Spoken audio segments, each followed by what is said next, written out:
Ratusan jemaah calon haji Kabupaten Wajo berangkat ke Asrama Haji Sudiang, Makassar dari Islami Center Palaguna Desa Limpang, Kecamatan Pamana, Minggu 26 April 2026. Pantauan tribuntimur.com, ratusan calon haji berkumpul di Baruga, Lasangkuru sejak pukul 18 waktu setempat. Terlebih dahulu mereka melaksanakan salat berjemaah jamak maghrib dan isya. Dilanjutkan panitia memberi arahan kepada calon jemaah. Mereka juga diberi waktu santap malam. Terlihat jemaah duduk rapi sesuai rombongan dan regu.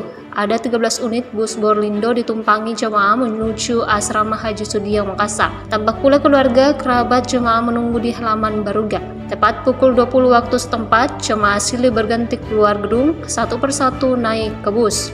Barang bawaan diangkat terlebih dahulu oleh panitia. Tak terbendung air mata dari jemaah maupun keluarga yang mengantar, terlebih saat jemaah berada di dalam bus. Kepala Bagian Kesejahteraan Rakyat Sekretaris Daerah M. Arwes mengungkapkan ratusan jemaah tergolong kloter 10 embarkasi Makassar berangkat dari Wajo menuju Asrama Haji Sudiang lewat kota Parepare. Pantauan tribuntimur.com, Andi Chale tampak mengenakan kerudung hitam dengan pakaian gamis Persatuan Jemaah Calon Haji Wajo. Usia 95 tahun, mendaftar haji bersama suaminya kurang lebih 30 tahun silam. Namun takdir berkata lain, sang suami Andi Baso Akil meninggal tahun lalu.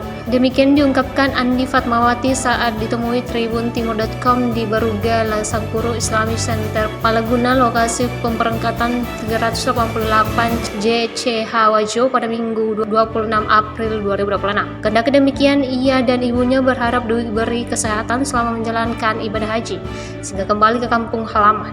Andi Charles sendiri berada di rombongan 1, regu 4, bus 1.